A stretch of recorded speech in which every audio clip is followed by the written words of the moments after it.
Pois vamos falar de verbo, né? Vamos falar de verbo, os verbos. O que a gente precisa saber sobre verbos? Primeiramente, eu vou falar sobre questões da estrutura dos verbos e, num outro vídeo, eu retomo a questão da conjugação, das correlações e demais elementos que rondam, né, o conhecimento sobre verbos. Então, temos lá a frase: Maria faz um bolo de chocolate. Qual que é o verbo? O verbo é faz. Aqui é o verbo fazer. Fazer um bolo de chocolate. Quando eu digo Maria faz um bolo de chocolate, eu estou dizendo que no momento em que eu estou falando, ela está fazendo. Por isso que dizemos que o verbo está no presente, né? E esse é o presente do indicativo. Já já a gente vai falar sobre a questão do tempo e a questão do modo. Porém, vamos observar uma simples mudança nessa frase. Maria faz bolo de chocolate. Então eu tinha Maria faz um bolo de chocolate, Maria faz bolo de chocolate. Só removemos o artigo indefinido masculino. O que muda? O faz, no primeiro momento, eu tenho a nítida impressão que é no momento da fala. Agora, no segundo exemplo, Maria faz bolo de chocolate, significa que ela constantemente, ela tem o hábito de fazer bolo de chocolate. Olhem, não mudamos o verbo, não mudamos o seu modo, o seu tempo e o seu aspecto. Simplesmente mudou a frase e o verbo passou a ter outro significado. Assim, a compreensão verbal não requer apenas saber de verbo apenas, né? Não requer apenas saber de verbo. Vejamos esse exemplo. Tudo aconteceu ontem. Volto para casa antes do horário normal. Chego, Maria faz um bolo de chocolate para os meninos tomarem café quando chegarem da escola. Olha-me com espanto, mas este não era por eu estar chegando antes, e sim porque estou com um aspecto horrível. Pele amarela, olhos amarelos, boca pálida. De repente, meu fígado está gritando de dor. Onde estão os verbos? Olha lá. Aconteceu, volto, chego, faz, tomarem, chegarem, olha-me, era, estar, chegando, estou, está, gritando, né? Por que esta frase, por que esse parágrafo, esse texto? Para pensarmos que, se aqui, né, eu tenho neste ponto, aqui é o presente pontual, tá? Aqui é um presente pontual que eu tenho. Neste caso, apresento não, é presente. Presente pontual. Aqui eu já tenho um presente que representa algo que é habitual. No entanto, nesse uso aqui, ó, volto, chego, faz, olha-me, né? Estou e está, todos estes verbos também estão no presente do indicativo, mas não tem nenhum valor pontual e nenhum valor habitual. Não é nem pontual, nem habitual. É simplesmente o que a gente chama de presente histórico, tá? Presente histórico. Qual que é o efeito do presente histórico? Como eu estou narrando algo, eu quero fazer com que o meu interlocutor, quem está lendo ou quem está me ouvindo, faça parte e visualize a cena. Daí, eu uso como recurso o presente, porque dá maior realidade, dá maior verossimilhança para o interlocutor. Então, é um terceiro uso, já que nós temos, de um mesmo tempo, de um mesmo modo. Por isso, o verbo não requer também interpretação. A gente fala de verbos, mas não é só reconhecer quais são os verbos, mas eu tenho que entender qual é o significado, qual que é o impacto na produção textual.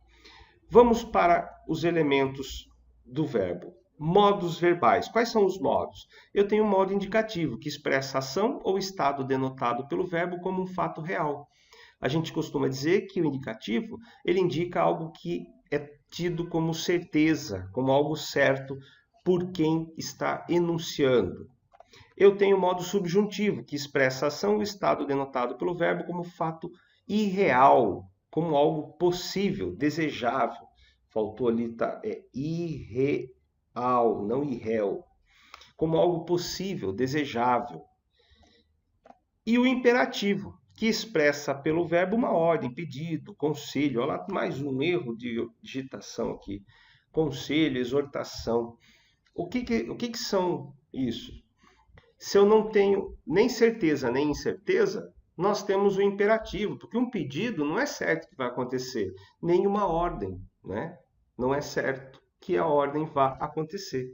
Então, o indicativo é certeza, o subjuntivo é incerteza e o imperativo é aquilo que não é nem certeza nem incerteza. Tempos verbais. Quais são os tempos que nós temos? Presente. Tempo que indica que a ação ou estado expresso pelo verbo decorre simultaneamente com o ato de fala escrita, que é habitual ou que é atemporal. Tá? Que é habitual ou é atemporal. O que é atemporal? Quando não tem marca no tempo. Por exemplo, vou à aula às quartas-feiras. Esta quarta-feira? Não, qualquer quarta-feira. Por mais que eu diga que é em quarta-feira, mas não é um tempo específico. Né? Isso pode ser habitual, como pode ser entendido como atemporal. Pretérito, tempo que indica que a ação ou estado expresso pelo verbo é anterior ao ato de fala escrita. Então, aquilo que é anterior é o pretérito, tá? É o passado. Futuro, tempo que indica que a ação ou estado expresso pelo verbo é posterior ao ato de fala escrita. Então, aquilo que vai acontecer em relação ao ato de fala. Vamos ver os aspectos verbais. Quais são os aspectos verbais? Eu tenho o perfeito, refere-se a uma ação ou estado tido pelo falante como concluído em relação ao momento de fala escrita. Nós temos outros aspectos, outros nomes, né? Que é a questão pontual, o incoativo, o conclusivo. Porém, para efeito de concursos e provas e vestibulares, não cabe. Do ponto de vista linguístico, para a gente compreender semanticamente, né, porque o aspecto ele tem um caráter semântico. O que é semântico? É aquilo que está mais ligado ao sentido do que exatamente a terminologias, a estrutura sintática, enfim. Então, para a gente interessa aqui eu saber o que é o perfeito, porque eu tenho o pretérito perfeito. Eu tenho também o pretérito imperfeito, refere-se a uma ação ou estado tido pelo falante como inconcluído ou concomitante a outra ação, estado, no momento de fala ou escrita. E o mais que perfeito, que refere-se a uma ação ou estado tido pelo falante como concluído, porém anterior a outra ação, estado, concluída, né, em relação ao momento de fala escrita. Né? Então, tenho o perfeito, algo feito por completo no passado, algo que está já feito. Imperfeito é aquilo que não foi feito por completo. E o mais que perfeito é feito por completo, só que antes há outra coisa feita também por completo. Por isso que o mais que perfeito, muitas vezes, ele refere-se a algo que é do passado muito distante, que aconteceu há muito tempo. Vejamos exemplos. Maria faz um bolo de chocolate. Então, esse daqui é o tempo presente. Tá? Maria fez um bolo de chocolate. Esse aqui é o pretérito. E que pretérito é esse? É o pretérito perfeito. Maria fará um bolo de chocolate. Este é o futuro. Mas que futuro é esse? É o futuro do presente, porque ele tem como referência o momento em que se está falando. Maria fazia um bolo de chocolate. Isso aqui também é passado. É o pretérito, porém inconcluso, imperfeito. Ela fazia, pode ser que ela não tenha terminado. Maria fizera. Aqui também é passado. Pretérito mais que perfeito. Opa! Maria faria um bolo de chocolate. Esse aqui também é futuro. Mas que futuro é esse? É o futuro do pretérito. O que é o futuro do pretérito? Ele não tem como referência o presente, mas ele tem referência o passado. tá? Ele é o futuro do passado, né? Então é algo que, por exemplo, o ontem é o futuro em relação ao anteontem.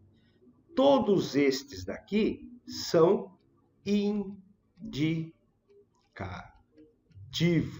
né? Todos esses tempos, né, pertencem ao modo indicativo. Agora, se eu dissesse, se Maria fizesse um bolo de chocolate, isso aqui já não é certeza. Se Maria fizesse. Então, isso é hipótese. E aqui nós temos o pretérito. Esse pretérito, né, como nome completo, ele é pretérito imperfeito, né? Eu tenho que Maria faça um bolo. Este é o presente. Também é incerto. Que Maria faça um bolo. Não estou falando que ela vai fazer ou que ela está fazendo, mas que Maria faça. E eu tenho quando Maria ou se Maria fizer um bolo de chocolate. Este é o futuro. Estas três formas verbais chamam-se subjuntivo, porque são hipóteses, são possibilidades. É aquilo que não é tido como certo, como real, né? É hipotético. E por fim nós temos faça um bolo de chocolate, Maria, ou não faça um bolo de chocolate, Maria. Este é o imperativo na sua forma afirmativa ou negativa. Quando eu incluo o não, é o negativo. Quando não tem o não, é o imperativo afirmativo. São estas as formas, né, verbais com os referentes modos, indicativo, subjuntivo e imperativo, e os referentes tempos, presente, pretérito, futuro, ou no caso do imperativo, só a questão aspectual de afirmação ou negação. Eu voltarei com um novo vídeo, porém daí falando de conjugação e correlação de tempos e modos verbais. Até lá!